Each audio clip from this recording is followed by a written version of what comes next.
yang sudah kita perbaiki. Halo semua, apa kabarnya? Semua pasti sehat ya.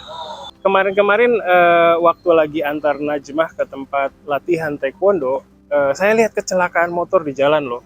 Jadi motor yang lagi jalan di depan saya tiba-tiba oleng dan penumpangnya jatuh. Jarak antara saya dengan motor itu nggak dekat, mungkin sekitar 7 meteran. Habis itu saya berhenti, maksudnya mau nolong, tapi ternyata udah banyak motor lain yang berhenti untuk nolong. Jadi saya terusin perjalanan saya. Nah, terus besoknya pas lagi ambil video untuk video harinya Japanesia, saya lihat motor yang hampir nabrak mobil di lampu merah. Jalan di Jakarta emang bahaya, kalian hati-hati ya. Terus minggu kemarin ada teman saya dari Jepang main ke kampus. Dia adalah murid saya waktu saya ngajar bahasa Indonesia di salah satu sekolah bahasa di Ikebukuro. Sebelumnya dia juga pernah ke kampus, pas banget sebelum pandemi virus corona, yaitu di tahun 2019. Setelah 4 tahunan nggak ketemu saya, akhirnya kemarin bisa ketemu lagi. Mumpung dia ada di kampus, jadi saya ketemuin dia dengan mahasiswa saya. Kami ngobrol di ruang tatami ini. Mahasiswa saya kayaknya seneng banget bisa ngobrol dengan orang Jepang. Sayang sekali dia cuma sebentar di Indonesia. Semoga tahun depan dia bisa main lagi ke kampus ya. Terus saya akhir-akhir ini baru sadar kalau laptop teman-teman kerja saya, terutama yang laki-laki, itu mereknya sama dengan laptop saya. Saya beli laptop merek Lenovo ThinkPad sekitar 1 atau 2 tahun yang lalu. Nah, tahun ini ada 3 orang teman saya yang ganti laptop dan sekarang mereka pakai merek laptop yang sama dengan saya. Sebelumnya mereka pakai laptop dari macam-macam merek. Terus saya sering cerita kalau laptop ThinkPad ini menurut saya lumayan bagus. Mungkin dari situ ya, akhirnya teman-teman kerja saya pakai laptop ThinkPad semua. Saya suka ThinkPad itu karena warnanya hitam dan keyboardnya gampang dipakai.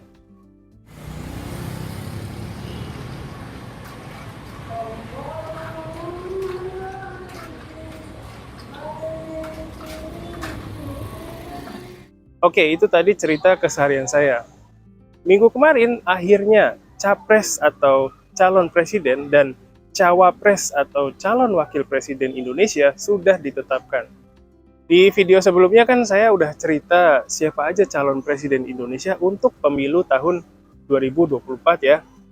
Mereka adalah Bapak Prabowo Subianto, terus Bapak Ganjar Pranowo, dan Bapak Anies Baswedan. Nah, minggu kemarin semua calon presiden udah umumin calon wakil presidennya secara resmi. Pak Ganjar Pranowo berpasangan dengan Bapak Mahfud MD yang sekarang menjabat sebagai Menteri Koordinator Bidang Hukum, Politik, dan Keamanan.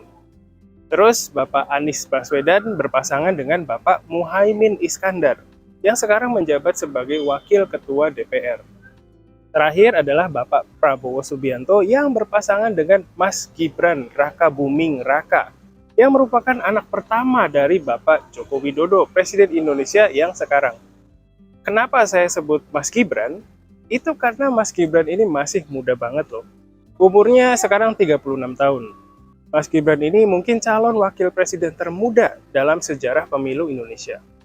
Sebelum mencalonkan diri sebagai wakil presiden, sampai sekarang dia menjabat sebagai wali kota Surakarta atau Solo dari tahun 2021. Kalau lihat karirnya di pemerintahan, karir Mas Gibran ini sama dengan karir bapaknya ya. Dulu Pak Jokowi juga pernah jadi wali kota Solo dari tahun 2005 sampai 2010. Nah, pencalonan Mas Gibran sebagai wakil presiden untuk Pak Prabowo ini banyak banget kontroversinya. Jadi di video kali ini saya mau cerita sedikit mengenai itu ya. Sebenarnya syarat untuk jadi wakil presiden itu adalah minimal berumur 40 tahun. Nah, berarti Mas Gibran ini nggak memenuhi syarat ya. Tapi kemarin-kemarin ada perubahan undang-undang mengenai syarat menjadi presiden dan wakilnya. Awalnya undang-undang tentang calon presiden dan wakilnya itu tertulis begini. Berusia paling rendah 40 tahun.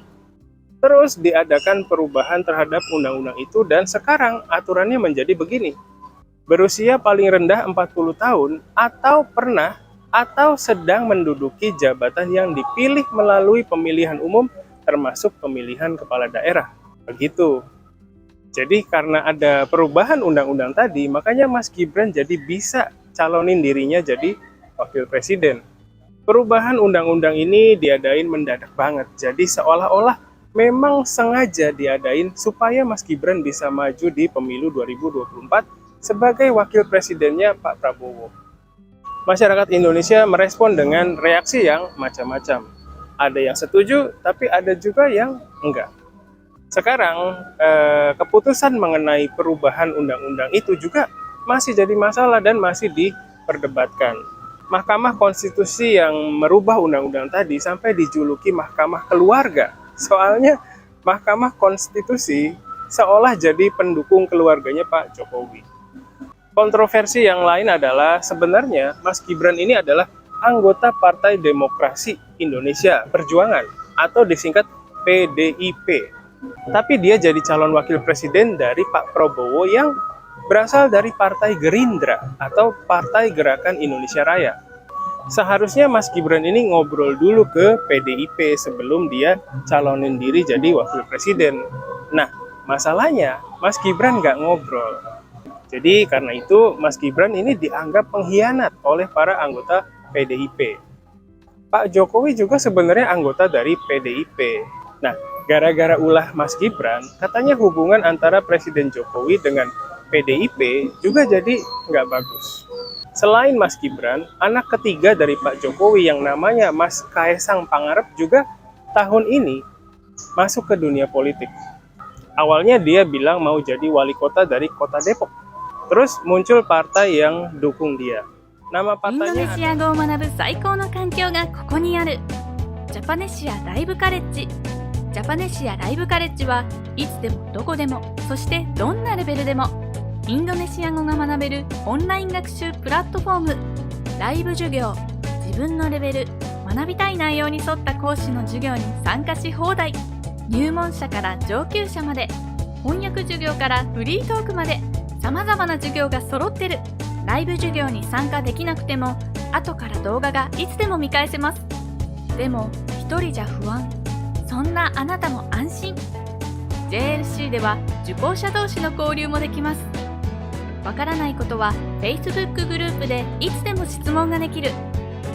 特集コンテンツ、多彩なコンテンツを手軽にオンラインでリスニング、日常インドネシア語アニメーション教材、語彙、文法、あらゆる教材が使い放題。初心者でも1日3分から毎日学習ができる。上級者にも検定対策したい人にも自分に合った学習コースが組める。インドネシア人と話したい、検定に合格したい、もっとインドネシアと近づきたい。 JLC はそんなあなたの願いを応援します。登録は簡単。